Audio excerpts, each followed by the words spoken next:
Hey everybody, welcome back. I hope you're having a great week. This week we are going to be talking about self-editing your novel. The last few weeks we've been talking about writing goals and different writing tips and how to get you going, but a lot of you are already past that point. You're already to the point where you're starting to think about, what do I want to do next? I'm getting to the end of the novel. How do I move forward? And the answer to that is self-editing. So today we're going to talk about the different steps you want to take as you self-edit your novel before you start moving into the publication process. So the first step is don't edit as you go. So if you are still in the writing process, this is my biggest tip for you. Don't edit as you go. It's going to slow you down, it's going to distract you, and it's going to keep you from getting to the end. The biggest goal as you're writing your story is getting to the end, no matter what. First drafts are messy. It's going to be sloppy and weird, and it's going to feel horrible, and that's okay because you can always fix it later. You just gotta get to the end. So make sure you're not editing as you go. If you're tempted to do so, if you have a really great idea about something that you wrote yesterday, or you know you really want to fix something, open up a different document or go in and put in a comment, but don't actually edit, because I guarantee you, you're going to fix that one thing and then you're going to notice something else and then something else, and you're going to get distracted. And you don't want to do that. You want to keep pushing forward, writing those new words every day, pushing towards that end goal. So make sure you're not editing as you go. The second thing I want to mention as you start to self-edit is take a break. You want to take a break so you can let your mind rest a little bit and be able to get some distance between you and your story. If you let yourself take a day, a week, or more, however much time you can give yourself, however much time you can allot, you'll be able to come back with fresh eyes. You'll be able to see things in a little bit of a different light, more as an editor, not as the writer. And as much as you will always be the author of that story when you're self-editing, having that distance, being able to sort of put your editor cap on and put aside the writer is really going to help you as you dive into starting to self-edit. So then the first thing I recommend you do as you self-edit, once you've taken that break, you've taken some time, and you're able to start diving in as editor of your novel, is write a bare bones outline of your plot and character motivations. I know, it sounds very basic, and it's like, why would you do that at this point? But it is really important. You want to write an outline to see where your story is now versus where it was originally when you started. And I emphasize bare bones because as you start to write that outline, if you find that it's getting very lengthy, complex, you're having it go off in different branches, it means your story may be a bit muddled at this point in time. So you may be a little bit too deep in some subplots instead of really keeping you, your readers, and your characters focused on that main plot, their main goal and motivation. It will help you look at that from an outside perspective and see, am I able to clearly see this and write it out? Or is this getting a bit complicated and maybe I need to take a look at that in the manuscript? Then, once you have that outline, that bare bones outline, you want to take that outline and compare it with every scene and chapter. I know that sounds like a lot, but it really is important to evaluate each scene and chapter on an individual basis for its merit as it contributes to your outline, to your character's motivation. You want to ask yourself, what purpose does this chapter serve? Is it moving the plot forward? Is it helping show my character's goal, motivation? What purpose does this chapter or this scene serve? If you can answer that question, great. Keep moving. If you can't, or if it has a very complex answer, it may be something that you want to look at either simplifying, changing, or deleting. If you have too much in your novel, if you've written a romance and it's 130,000 words long, there's probably a lot of that in there that is showing things that maybe you've shown elsewhere, or that you've shown in a better light, or maybe that you need to simplify. So this is a really great way on a micro level to look at where you can cut and add to really, again, keep your readers and your characters focused on that main plot and motivation. In addition to that, as you're looking at all of those chapters, pay attention to your chapter transitions, your chapter hooks as well. Are you wrapping up that scene well and leading the reader into the next chapter? Are you keeping their attention? Is it something that you may want to adjust? Every end of a chapter is an opportunity for the reader to put your book down. So you want to make sure while you are concluding the scene, you are also continuing the momentum, keeping the reader moving forward in your story. So tying the chapter purpose to how the chapter ends and leads into the next scene, the next chapter, is really important in keeping that plot moving. So that's something to consider as you're looking through all of the different chapters and scenes, working your way through. Once you've worked your way through the outline and you have a clear vision of your arc and you're very confident with how the book is flowing in general, you want to take a look at what the industry generally terms info dumping.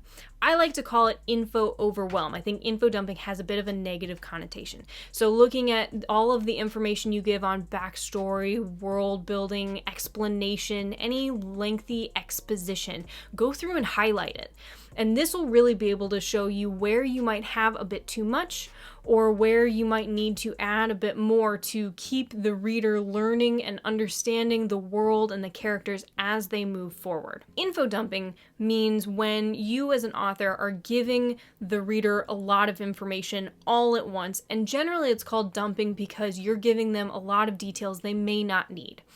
In talking with my authors and authors in general, I think we've come past this point. Authors really do know and are good at eyeing the line of how much they need to show and what they need to hold back. So you may know that your main character's favorite sandwich is a PB&J, but that's not in the book, and you know not to put that in the book. So it's not necessarily dumping anymore, but it might be information overwhelm. So all of the information, maybe you have a couple paragraphs highlighted in a row.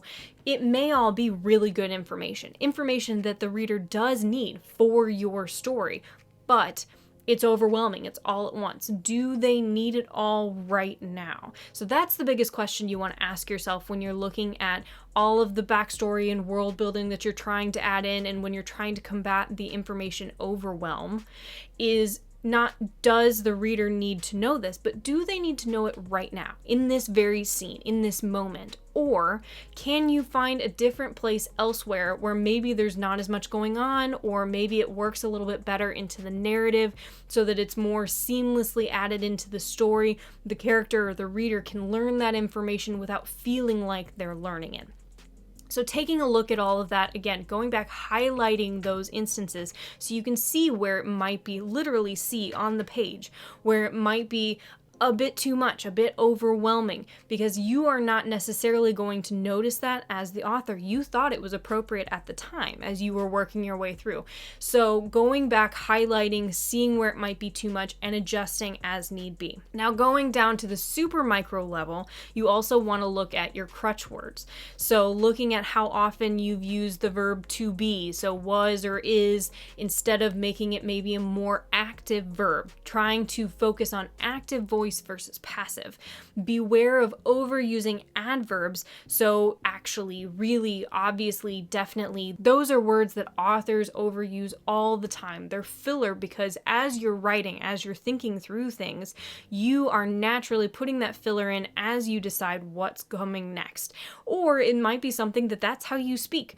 I say fabulous more often than anybody ever should. And that's something that I've noticed throughout my conversations, especially when I'm speaking in front of a crowd, and you want to correct that. So you want to do the same thing in your story as well. You want to make sure your natural crutch words aren't coming through, and every author has something that's different.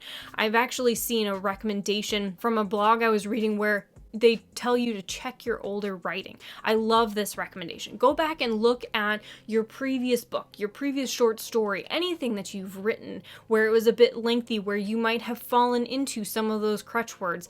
And if it's been a while, your eye is more naturally going to be able to catch, oh my gosh, I've said definitely 7 times in the past 3 paragraphs. You're going to notice that because you've had the distance. Again, jumping back to why you want to take a break before you self-edit.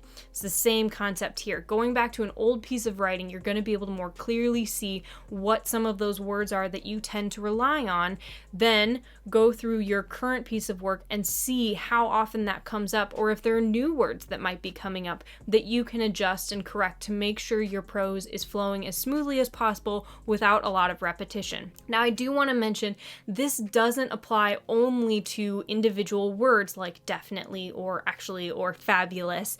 It's also phrases as well. We have comfort phrases that we know and feel convey the message well, and so we'll repeat them. I have some authors that really love to use breath or breathing to convey how a character is feeling, or her shoulders fell, or some sort of physical action that's showing that they are sad or that they are embarrassed or angry. And so then as more characters become sad, embarrassed, or angry, it's more shoulders falling. You want to make sure you are varying how you're showing these different emotions and how you're showing these different characters throughout. So it's not just crutch words, but crutch phrases as well. So pay attention to that as you're looking through with your descriptions and just with crutch words in general. So these are really the top things that I recommend as you go through with your self-editing. There's a lot that can be put into editing, obviously, and you're going to go through your novel several times, no matter what. It's just sort of a given.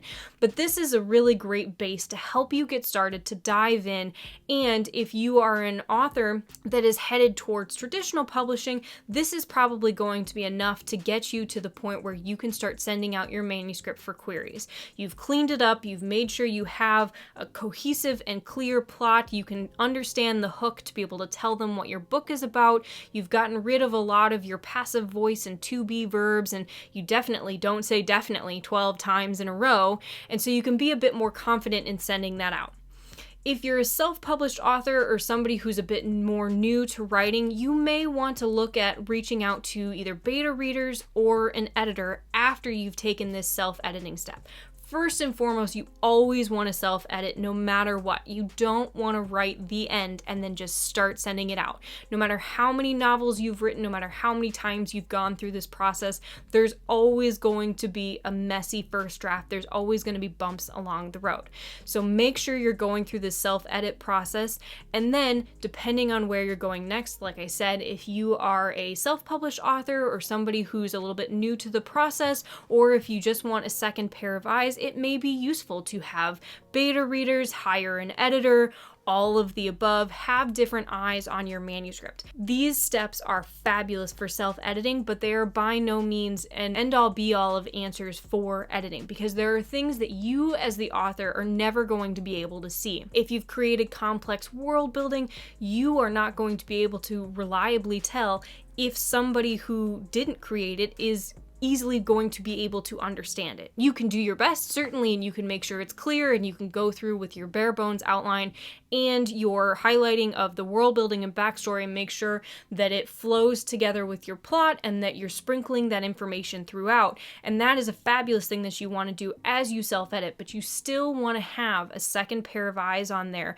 that's able to say, yes, I totally get this, I see where you're going, this is fabulous, or hey, I don't really understand how this, light speed works when your engines run backwards, or what have you. So this definitely is a two-step process, most likely for a lot of you, but self-editing is going to be the first step where you want to take a step back and then be able to dive in with your editor cap on, see what's going on with your novel, and be able to make it as clean of a second draft as possible before you take the next step, whatever that may be. For those of you that are in this editing process now, first and foremost, congratulations. I'm so excited that you finished your novel. Don't hesitate to reach out if you have any questions or want clarification on anything that we've talked about today. For those of you that are in the midst of writing your novel still, may not quite be at this point yet, that's totally fine. Keep going. You've got this. Check back in on a weekly basis. I'll be getting back to writing tips soon. If you like this video and you think it's helpful, feel free to let me know what you'd like to hear about next. Don't forget to like, comment, and subscribe. It really helps the channel. Until next week, keep writing, my friends.